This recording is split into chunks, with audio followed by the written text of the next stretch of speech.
assureur niçois et monégasque, à Monaco et à Nice, la franco-anglaise d'assurance, mais qui est aussi sur Second Life et qui est un sponsor de Second Life, voilà, qui sponsorise donc des îles de Second Life. Alors, occasionnellement, on dirait qu'est-ce que vient faire un assureur dans Second Life? Ben, rien du tout. Sinon, vous faire partager quand même une expérience. J'étais très content d'entendre tous les intervenants et pendant très longtemps j'ai cru que j'étais un peu marginal à m'intéresser à Second Life parce qu'il est vrai que c'est quand même assez atypique. Mais l'expérience, effectivement, est tout à fait en rapport avec le carnaval et je reprends parfaitement vos propos, c'est un carnaval au quotidien. Je suis un petit peu vexé parce que j'avais fait un film et puis... mais le film, malheureusement, ne dure que 3 minutes. Le projet a scratché tout à l'heure. C'était été filmé hier soir. Et voilà ce que nous faisons un peu dans Second Life. Alors, il s'appelle Stewart. Il est anglais. Dans la vie réelle, il est cadre dans un groupe hôtelier fameux à Londres. Il s'appelle Zen. Il est professeur en astronomie à l'université de Boston. Il s'appelle Jeep, il est finnois, son nom véritable est assez inaudible. Ils sont allemands, ils sont hollandais et ils ont tous un point commun, on se réunit dans Second Life à peu près aux alentours de 8h le soir. Et nous y faisons effectivement quelque chose d'assez particulier puisque nous faisons un grand carnaval. Nous avons une île que nous avons achetée en groupe et sur laquelle nous avons édifié un théâtre. Et dans ce théâtre, non seulement il y a à la fois l'aspect ludique de construction, qui est quand même relativement assez complexe, mais bon, avec l'habitude, on y arrive. Mais en plus de ça, nous organisons des shows, et nous en faisons un quasiment par semaine, avec des thèmes différents chaque mois. Et ces shows ont un certain succès, parce que le bouche à oreille a fonctionné, il y a des blogs autour, il y a même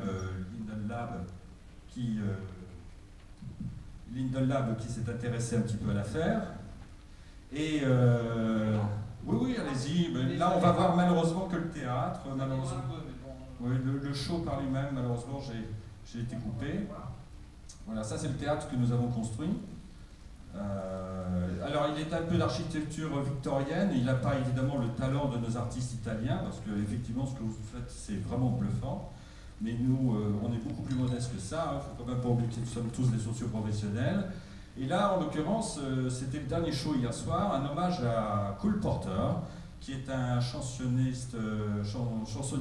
américain et qui a donné ses lettres de noblesse à la chanson américaine et au jazz américain, en l'occurrence Night and Day, enfin d'autres titres assez connus. Voilà le théâtre à l'intérieur.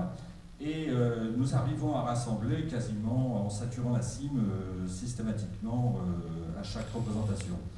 Donc ça fait à peu près 80 personnes qui en réel se connectent à Second Life et viennent nous voir les shows que nous faisons.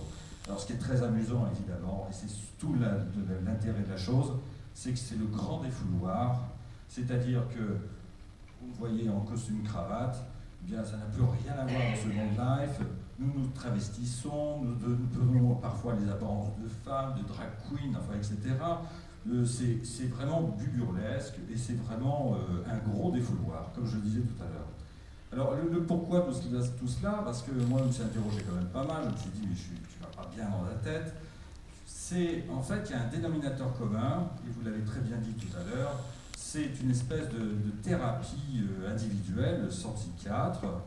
Et c'est vrai, et c'est tout à fait juste que c'est souvent une tranche de personnes entre 40 et 50 ans, plus âgées bien entendu, qui y sont véritablement pas comme une addiction, mais qui cherchent quelque chose en eux-mêmes et qui arrivent à le trouver parfois. Et c'est une véritable thérapie au fond de soi-même qui permet au mieux de s'élever pour le réel. Donc c'est assez amusant, c'est très intéressant.